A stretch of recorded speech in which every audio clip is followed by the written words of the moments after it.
Welcome back to the Deep Dive, where we tear into huge stacks of complex sources, Right. from the latest academic research and regulatory white papers to federal policy drafts, and extract the critical knowledge you need delivered straight to you. Yeah, Our mission today is, well, it's arguably one of the most immediate and consequential we've tackled. I'd agree with that. We are diving deep into the massive, rapid integration of artificial intelligence and high-level automation across government and private industries. Right. And we're focusing specifically on how they are fundamentally changing the way services are delivered to you, the citizen, and the customer. That's right. And I think it's important to set the stage here. When we talk about AI integration today, we've really left the introductory phase of simple customer service chatbots behind. Oh, way behind. Way behind. The sheer speed of deployment, and it's driven by the accessibility of new tools, it means we are now looking at real structural change. Okay. The sources we analyzed cover everything from massive federal policy pushes, the kind that seek genuine organizational overhauls. Like that conceptual Department of Government Efficiency. Exactly, the kind of thing aiming for radical efficiency. And that goes all the way down to how your local DMV manages its queue, and crucially, how global financial institutions are processing multi-million-dollar high-stakes transactions. Okay, let's unpack this. Because the central tension here is absolutely impossible to ignore, and it's the core of our analysis. Hmm. On one side, AI promises speed, astronomical cost savings, and the potential to finally, truly eliminate that maddening, soul-crushing bureaucracy and wait times. And we are seeing real, quantifiable wins on that front. It's not just a promise. No, it's happening.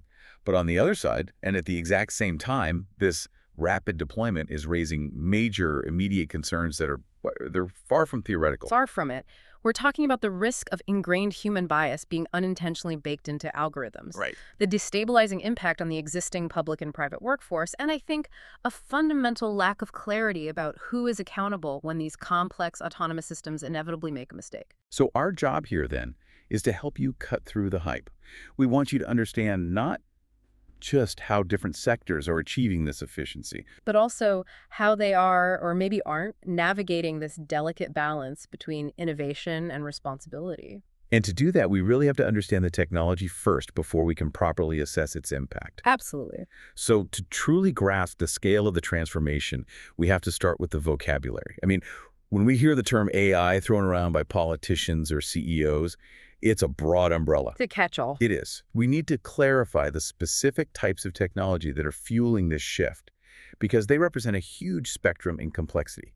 They range from simple automated rules to systems that are, frankly, nearly autonomous. That clarity is essential. So we start with the core concept of artificial intelligence, AI itself. At its heart, AI is the broad label for computer systems that accomplish tasks automatically, simulating human-like thinking. And how do they do that? They do this through a pretty sophisticated process, recognizing complex patterns in data, learning from experience, and then executing a logical series of steps, which we call algorithms. So if it can learn and adapt, it's AI. If a system can learn and adapt its response based on new data, it falls under this umbrella. And then we get to the tools that have made AI a household word in the last 2 years. Yeah. Generative AI, Gen AI, and large language models, LLMs. Right. These are a specific, incredibly high-profile class of AI. What makes them unique is their ability to produce new content, whether that's text, realistic images, or even computer code. By just seeing patterns. By identifying patterns in absolutely massive textual and visual data sets. What's so crucial about them, though, is the interface. That's the key. They mimic natural human conversation so well. This intuitive, user-friendly nature is precisely what has lowered the barrier to entry. So it makes AI accessible. It makes AI accessible to the average employee, the caseworker, the claims adjuster, the city planner, who can suddenly integrate it into existing public and private processes without needing a deep background in coding or data science. That's the real shift. That shift from a highly specialized tool to a widely accessible one is driving the rapid adoption we're seeing. Which brings us to, I guess, the ultimate goal, the thing that many technologists are pushing toward, agentic AI. Mm-hmm. This is described in the sources as the most advanced type, representing the highest level of autonomy. It moves beyond just answering a query or generating text based on a prompt. That's right. Agentic AI is fundamentally goal-oriented. It doesn't just receive an instruction, it takes on a defined objective. Like a project manager, a digital one. Think of it as a specialized digital project manager. Crucially, it can analyze complex situations, make decisions about the necessary steps, and then act independently to achieve that objective. So instead of asking how to apply for a license, You ask an agentic AI to get you the license, and it handles the form filling, the data validation, the fee payment, all of it seamlessly. This shift is designed to free human employees up to focus entirely on the truly complex, human-centered work, the edge cases, the compassionate care, the policy decisions, while the agents handle the multi-step execution. okay. So we have the tools, ranging from foundational AI to the fully goal-oriented agent. Now let's pivot to the driving force. Why is government suddenly rushing to adopt these technologies? It's not just a passing interest. Not at all. There is a serious financially driven efficiency mandate at the core of this push. The primary pressure points are financial and demographic. The sources repeatedly highlight the financial drivers, specifically the declining or at best inconsistent funding for state and local governments. And that's been a problem for a long time. For a very long time. Historically, government agencies have always struggled to match the private sector in salaries, leading to chronic understaffing and high turnover. Which makes automation look pretty good. It becomes an extremely attractive, perhaps even necessary solution for closing the significant labor gap this funding pressure creates. And you see this strategy play out most clearly in the call avoidance strategy. Oh, absolutely. If you look at massive federal agencies like Medicare or Medicaid, they are already relying heavily on intelligent, public-facing automation. And what's the goal? Their explicit stated goal is to handle the millions of straightforward citizen requests automatically, questions about policy details, benefit eligibility dates, status checks. The easy stuff. All the easy stuff. And by doing that, they avoid those costly, time-consuming, human-manned call center loops that frustrate both the staff and the citizens. And it is a direct response to a massive operational cost. A huge cost. One source estimates the average cost of a live, human-handled call center interaction versus an automated one can differ by an order of magnitude. An order of magnitude, so we're talking 10 times cheaper. At least. So if you can use tailored scripted automation to deflect just 20% of the simplest calls, you are talking about hundreds of millions of dollars in savings across the federal system. And that's why this conceptual Department of Government Efficiency, or DOGE, has been targeting multiple call center programs for consolidation. Exactly. They're using this tailored automation to make the shift possible. It's a cost-saving measure dressed up as service improvement.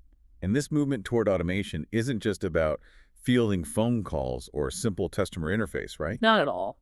When we look at specific, detailed implementation within government infrastructure, 3 key automation use cases have quickly emerged that move far beyond the basic public-facing chatbot. Right. The first, and most familiar, is simply AI-enabled automation for routine tasks. This is the classic streamlining of inefficient manual processes. Where human time is just lost on repetitive data entry. Exactly. High-volume data entry or form processing. We're talking about freeing up workers from the drudgery. Okay, that's number one.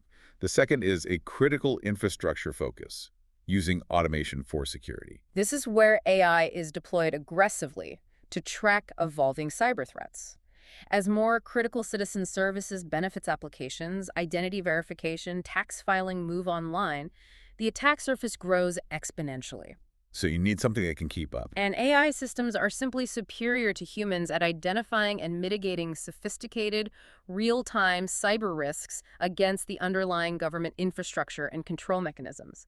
They act as an essential protective layer. And the third use case is fascinating because it manages the fluidity of the workforce itself. Yes, this is automation managing device as a service. Days. Oh. Think about a local government agency that receives a sudden large federal grant. They hire 50 temporary staff for a 6-month project. Right, and then they have to ramp down. Government agencies often face these fluctuating personnel needs. So the traditional model means buying 50 laptops, 50 monitors, 50 software licenses. It's a massive capital outlay. A huge outlay. DaaS allows them to provision devices, software, and necessary security profiles, and importantly, deprovision them up and down on a subscription basis. And automation handles that whole life cycle. The whole thing. It helps agencies avoid that massive capital acquisition or a technology glut that sits unused after the project ends. It also significantly reduces human touch points for device deployment. Which sounds counterintuitive, but it actually helps. It does. It surprisingly increases accuracy and consistency in applying security patches and access controls, even if this specific automation is often handled by contractors rather than internal government IT staff. So these three areas, operational, defensive, and personnel management, they show that AI integration is happening at all these levels simultaneously. All at once. Okay, let's turn the page. We've defined the tools and the motivation. Now, where is AI actually delivering on the promise of tangible, measurable improvements for the average citizen? Yeah, where is the rubber meeting the road? Exactly. Where are we seeing bureaucracy shrinking from months to minutes? The sources provide some phenomenal international case studies. Let's start in Europe. We can look at processes that were once defined by their glacial speed. The perfect example is the Hellenic cadastre in Greece. Their National Land Registry. Right. For decades, it was a paper-based bureaucracy, notorious for manual processing that could delay property transactions, land rights transfers, and inheritances for months, sometimes years. Which creates huge legal uncertainty. And it acts as a drag on the Greek economy. It was a massive problem. And what was the AI solution? They introduced an AI-driven system to automate the reading, categorization, and legal assessment of complex property contracts and land deeds. So instead of a human clerk manually comparing paper documents, The AI handles the bulk analysis, and the results are truly staggering. Assessment times were cut from several hours down to under 10 minutes per case. wow, And the administrative costs plummeted from 15 euros to just 11 cents per case. that's not just efficient, that's structural economic reform. If you can reliably close a property transaction in a fraction of the time, you infuse liquidity and certainty back into the housing and finance markets. Exactly. That's a huge win for legal security. A huge win. Precisely. And in urban planning, which is another area historically defined by endless review cycles, Vienna's Brise project offers another compelling model. This is when a developer submits plans for a new building. Right, and they have to ensure compliance with a labyrinth of municipal codes, which means human city planners spend weeks manually cross-referencing blueprints against zoning laws and fire codes. And an incredibly slow process. Vienna automated this with AI verification routines. Developers submit digital 3D building information models, and the AI automatically compares them against the city's digital reference model, which essentially holds all the regulatory requirements. And it just flags the problems. The AI immediately identifies deviations or conflicts. This automated process bypasses a tremendous amount of manual checking, significantly reducing those lengthy traditional review periods and streamlining the construction pipeline. And demonstrating the social potential of automation. Look at Catalonia, Spain. This deals with a crucial social issue, addressing social vulnerability. Specifically, energy poverty. The issue was inconsistent results. Energy poverty reports, these are documents necessary to allocate aid to struggling households, were generated manually by hundreds of individual municipalities. So you got wildly inconsistent handling. And slow, uneven resource allocation. Catalonia used robotic process automation, RPA, business process modeling, BPM, and AI to automate the entire generation process for these reports. So it standardizes everything. Automating this ensures that every report meets the same standard, ensuring equitable and timely resource distribution, thereby stabilizing vulnerable households faster. It shows AI is powerful in standardizing human-centered decision support. Okay, so stepping out of continental Europe, we have the oft-cited gold standard of digital governance, Estonia. Their ambition is absolutely massive with the bureaucrat initiative, which they famously describe as the country's Siri of public services. But calling it a single assistant really misses the point. It does. It's not one chatbot, it's an entire ecosystem built on the principle of interoperability. Estonia is building a seamless network of AI systems that talk to each other to simplify service access across the entire state apparatus. The focus is on personalized, proactive services. What does that mean for the citizen, though? It means the citizen should never have to know or care which specific agency handles their data. If you move, the AI systems are testing the efficient direction of context between different agencies, the police, the border control, the national portals, to update your address automatically across all relevant databases. So you just tell the government once. That's the vision. True 24/7 service access, where you communicate with the government without needing to be an expert in the bureaucratic flowchart. The interoperability of the bots handles the routing and data exchange behind the scenes. And this is working. They have already integrated services across 18 organizations, with 47 use cases currently live, proving that this complex, interoperable network is scalable. Moving now to the U.S., American cities and states are attacking localized pain points.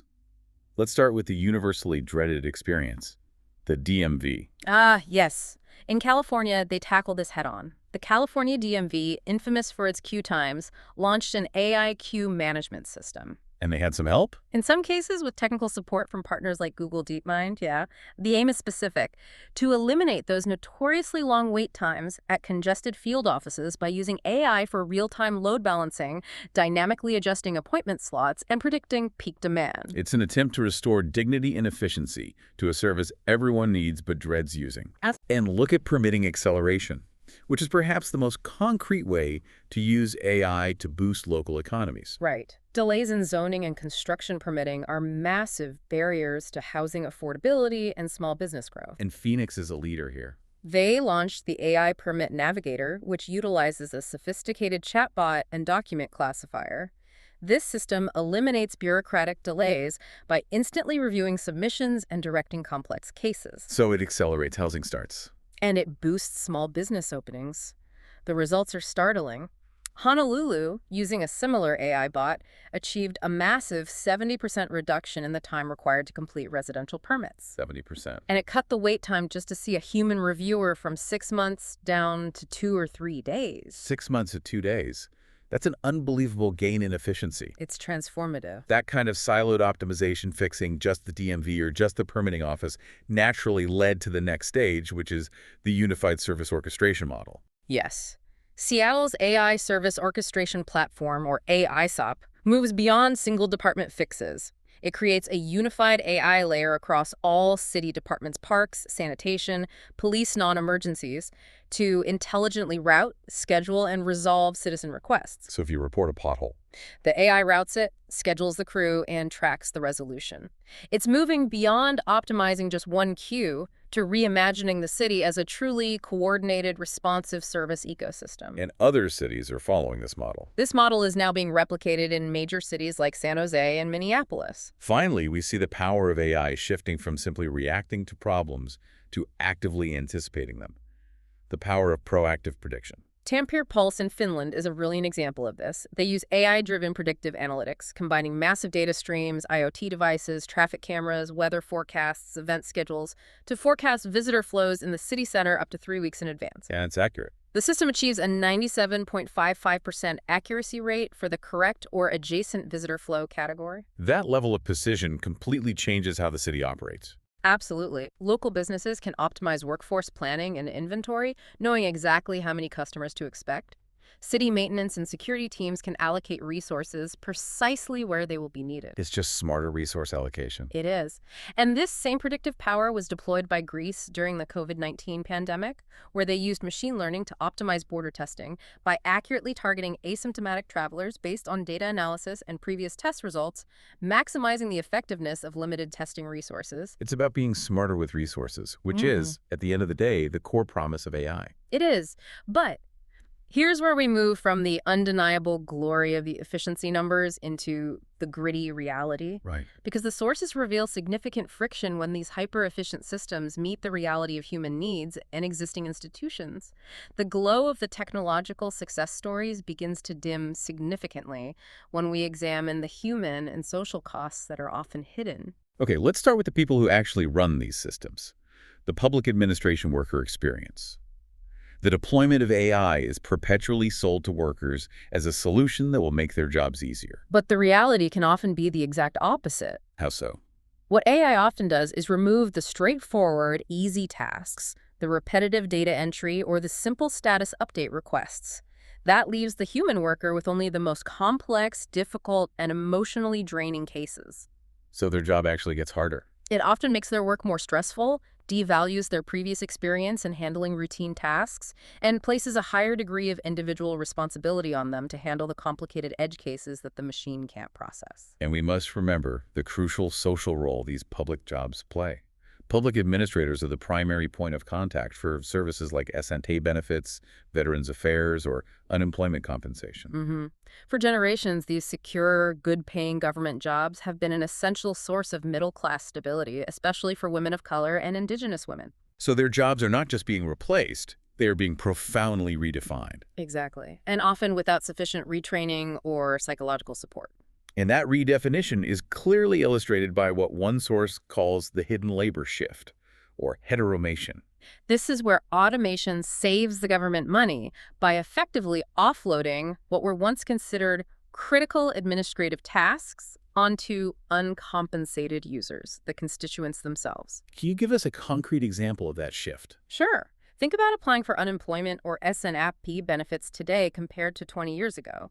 Before, you might have sat with a caseworker who helped you fill out forms, scanned your documents, and ensured your information was correctly input. Right. Now, you are often required to navigate extensive, complex online enrollment forms, upload sensitive documents, and troubleshoot technical errors entirely on your own device. So the government saves the cost of the caseworker's time, but the citizen pays in effort and complexity. Precisely. This process drastically increases administrative burdens.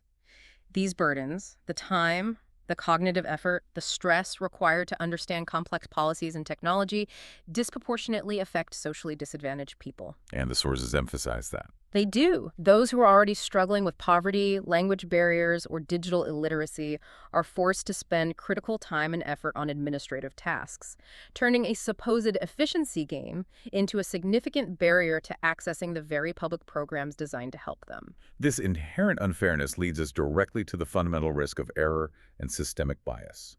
AI-driven error and bias. Yes. Where do these problems typically originate if the developers aren't intentionally coding for prejudice? They almost always originate in the training data itself. Algorithmic bias often arises because the massive data sets used to train these models are incomplete, historical, or inadequately represent diverse populations. So if the data is biased, the AI will be too. If the historical data used to train a system on, say, recidivism or loan eligibility disproportionately reflects existing social disparities, the model will faithfully reinforce those disparities. It leads to inequitable outcomes in public services, even when the human intent was neutral. And when we introduce highly sophisticated models like LLMs into these high-stakes decisions, the issue of accountability becomes even murkier. Well, LLMs present two unique challenges. First, their tendency to hallucinate, meaning providing non-factual, made-up output that sounds completely authoritative. And is often hard to spot. Very hard for a human to distinguish from factual information. Second, their inherent lack of transparency, the so-called black box problem. Right. So when an AI recommendation, say an automated decision on a high-stakes scenario like healthcare triage, a child welfare assessment, or a benefits determination leads to patient harm or poor decision quality, Who's on the hook? there are serious concerns about where the liability falls. Who is truly accountable when the output is generated by a process that is too complex for humans to fully trace? And we see this tension playing out in real-world government adjudication examples right now. Take the case of Nevada. Right. Nevada is currently developing a generative AI tool to tackle a massive backlog of 40,000 unemployment appeals cases. And the tool is designed to do more than just summarize. Far more. It transcribes, summarizes evidence, and is intended to create its own initial analysis for approval or denial. So that moves the AI from a supportive augmentation role straight into a role of adjudication. It does, which raises serious red flags about the due process rights of the applicants. Absolutely. Or look at Sweden's Public Employment Service. They implemented the BR machine learning system, which gives caseworkers recommendations on what support level a job seeker requires based on factors like age, sex, education, and residential location. And the caseworkers are told to follow the recommendation. The core instruction given to caseworkers is to primarily adhere to the automated recommendation. The system is designed to make overriding a negative recommendation extremely difficult, requiring multiple steps, including contact with a special working group. And it ignores the job seeker's own judgment. That's the thing. The system explicitly ignores the job seeker's own judgment or stated career aspirations if they contradict the ML's predictive analysis. So this is a clear case where the efficiency of the machine is partially or fully removing humans from the decision-making loop. And it disempowers both the caseworker and the citizen. A completely different area of vulnerability involves language and accessibility issues, which is supposed to be an area where AI shines. You'd think so. We saw multiple Northern California cities piloting AI translation tools for real-time public meeting captioning in nearly 50 languages. On paper, that's a huge expansion of access. It is, compared to the 2 or 3 languages traditionally supported by human interpreters. The problem, according to critics like officials in San Francisco, lies in the technical What's process. the issue? These real-time tools perform a series of technical handoffs. First, converting spoken speech into text, and then translating the written text into the target language. Like the game telephone. The source describes it exactly like that.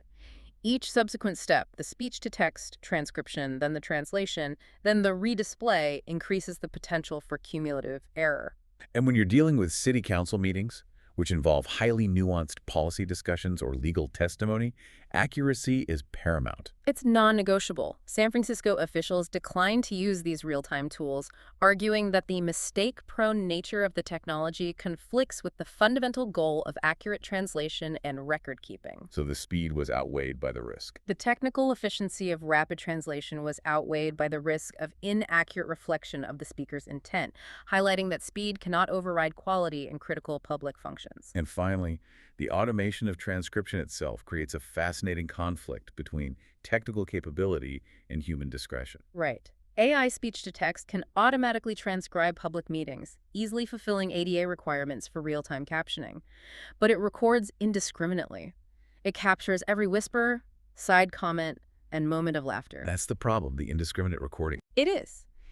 It lacks the human understanding and professional discretion that municipal clerks use when determining what constitutes a private exchange versus a public official record during the editing and approval process of meeting minutes. So the machine just records everything. And it could potentially violate social negotiations or accidentally enter sensitive personal information into the public record, showing how unintended consequences surface across the board when human judgment is replaced by mere technical capability. Okay.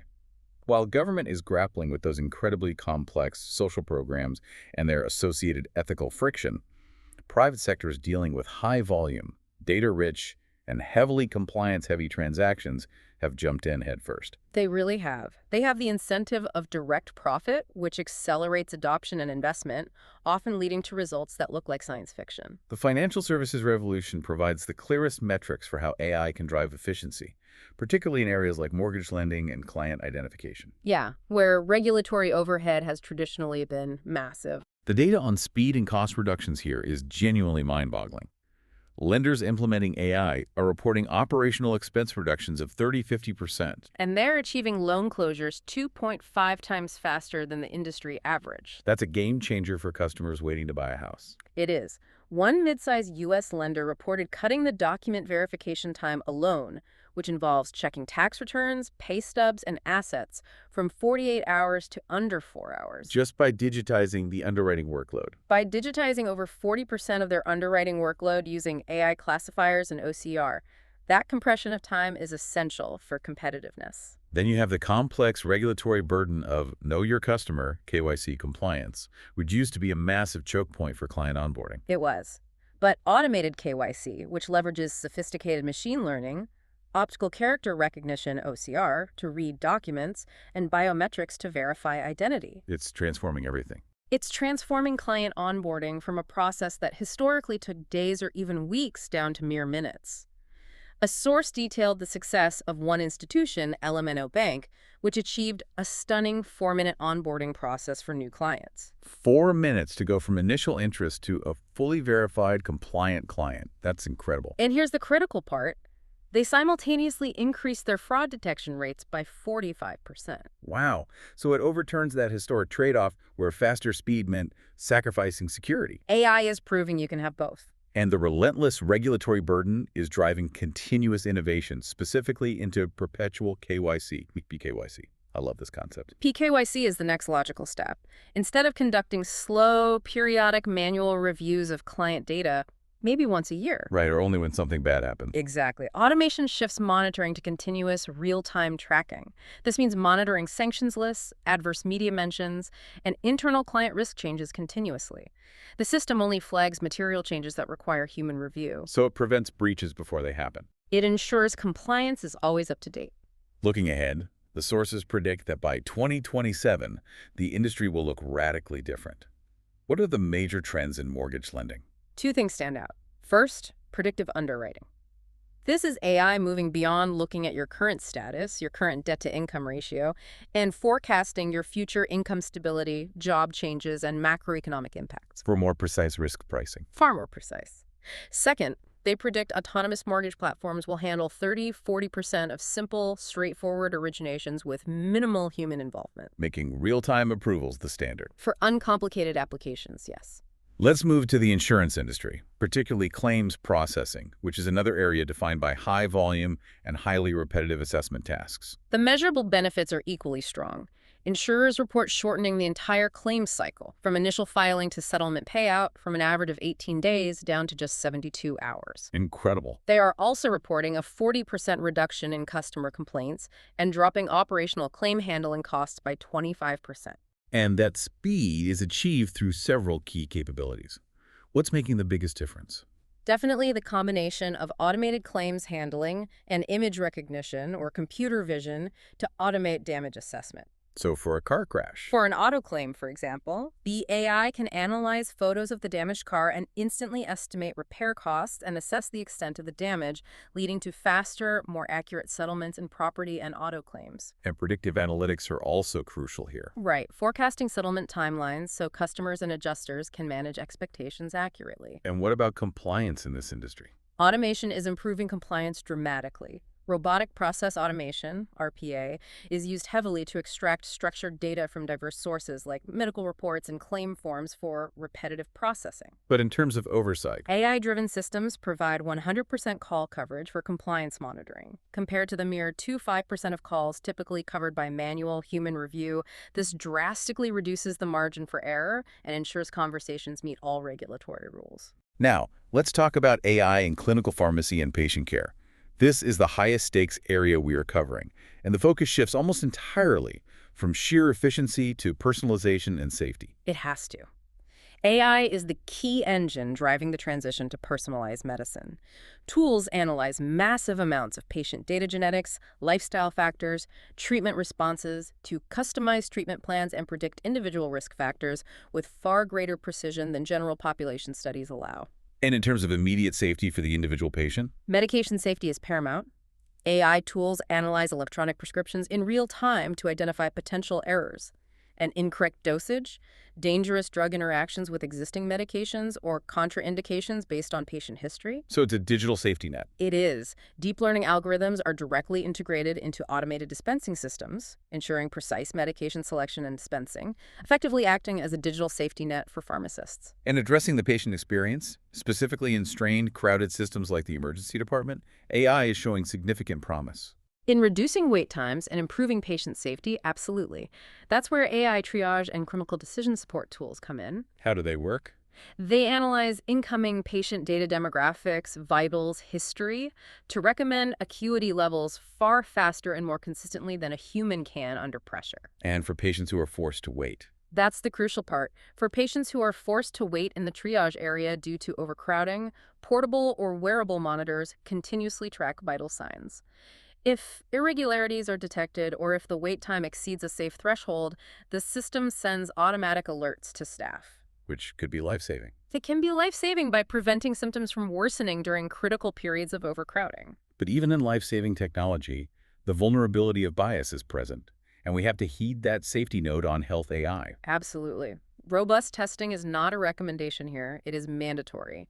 Evidence suggests biases are present in certain widely used medical devices, such as pulse oximetry, which measures blood oxygen levels. And what's the bias? Studies found these devices tend to overestimate oxygen levels in patients with darker skin tones, a flaw rooted in the historical design and testing of the sensor technology. So if you deploy automated monitors with this flaw, If widespread deployment of automated vital sign monitors occurs without fixing this issue, they may fail to alert staff to serious irregularities in racialized groups, essentially turning a tool designed for safety into a hidden risk factor due to inherent data bias. the urgency of correcting this before full-scale adoption is incredibly high. It's critical. So we've covered the entire spectrum, from the bureaucratic wins in Greece to the high-stakes, life-saving applications in healthcare. Right. And the undeniable ultimate trajectory for many of these systems, whether in finance or government, is increased autonomy. The age of agentic AI, where the system makes decisions and executes actions independently. But the data makes one thing clear. It does. It makes it abundantly clear that scaling autonomy requires a corresponding, immediate, and deep focus on governance and intentionality. Let's start by looking at how organizations are scaling autonomous action. We've defined agentic AI as goal-oriented. How does that translate into massive, multi-step workflows in practice?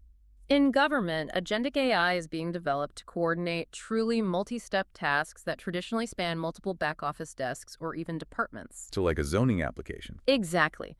Imagine an agent handling a specific zoning application. It can automatically check the application for errors, validate the plans against 5 separate regulatory requirements, generate the necessary compliance reports. And then notify the applicant and collect the fee. Right. And then, upon validation, notify the applicant of approval and initiate the fee collection. It completely takes over the complex, sequential, bureaucratic steps that once required multiple handoffs between human employees. And in the private sector, especially finance, where speed is paramount, how are they implementing these agents without disrupting decades of legacy systems?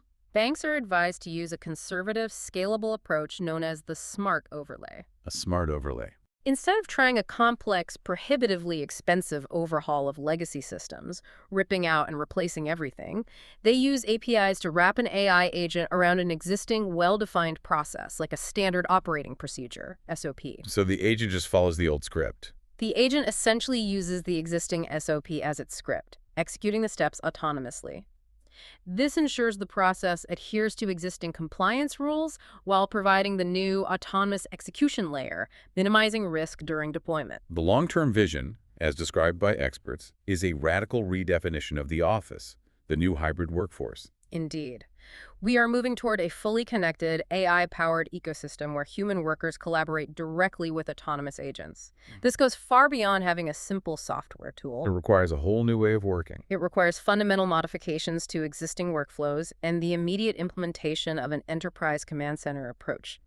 This command center is necessary to manage all the complex interactions that occur between agents themselves. Agent A talking to Agent B to complete a transaction. So humans shift from doing the tasks to managing the agents. Humans shift from task execution to guiding the overall process, overseeing agent performance, and intervening only when an agent flags a true anomaly or edge case. This brings us squarely back to the necessity of governance.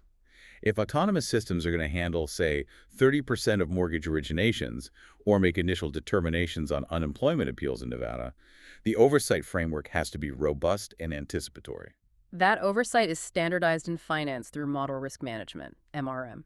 For high-stakes areas like mortgage underwriting, MRM committees must formally review every AI system before it is deployed. And their responsibilities are expensive. Extremely. Establishing clear policy, monitoring detailed performance metrics, especially fairness metrics, overseeing regular independent audits, and critically, managing retraining cycles to prevent model drift. What exactly is model drift? Model drift is when the model's performance subtly degrades over time.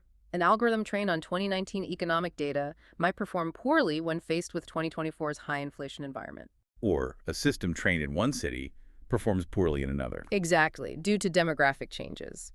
The MRM committee's job is critical because these models are, by design, black boxes. Their reasoning is not always transparent. The only way to ensure they remain fair and accurate is through continuous independent auditing.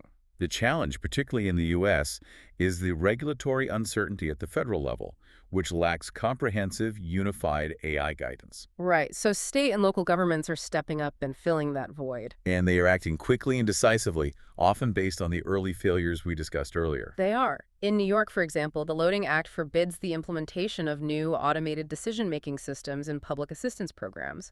It's a direct response to the ethical challenges and bias concerns inherent in high-stakes benefits determinations. And other states are pushing for impact assessment. Right. Lawmakers in 10 states are attempting to require mandatory impact assessments that report transparently on an AI product's performance, quality, and fairness before deployment, forcing accountability up front, rather than after a system has caused harm. It's particularly encouraging to see some governments prioritize the human element, that AI is supposed to be augmenting, not replacing. Yes. In Pennsylvania, a 2025 executive order emphasizes the commitment to prioritize the input, expertise, and experience of the employees through a collaborative group tasked with evaluating all AI use. It's a crucial step. It's a crucial step in preventing the devaluation of public sector skills and ensuring that AI implementation does not exacerbate the administrative burden on workers who deal with complex human issues daily.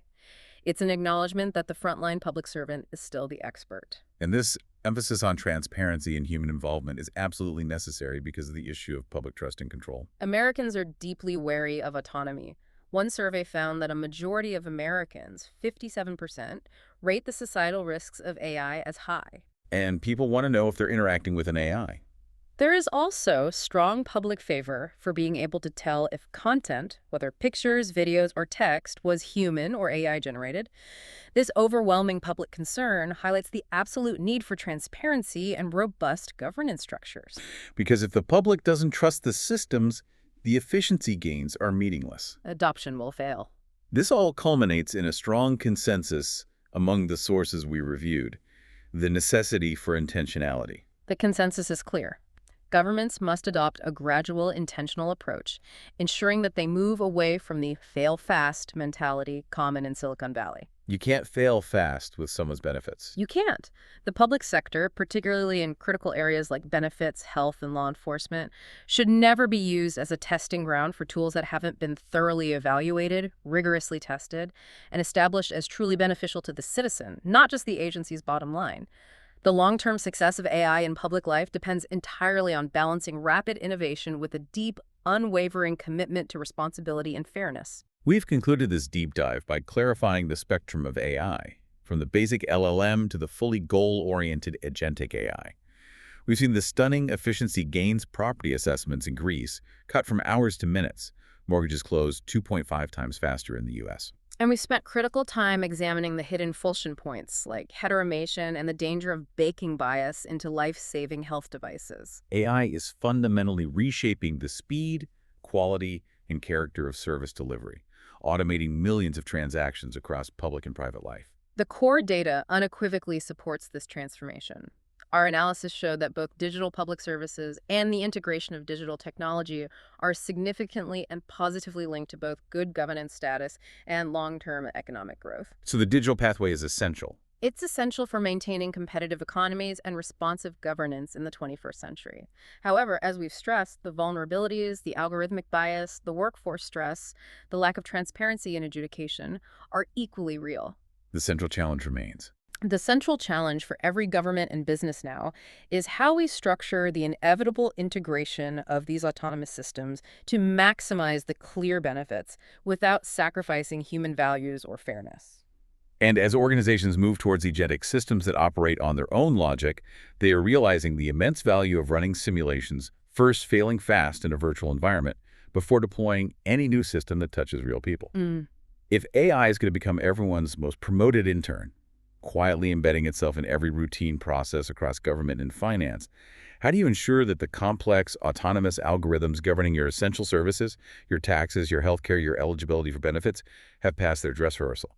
And how do you audit a system that runs on its own? Learned logic. Something for you to mull over.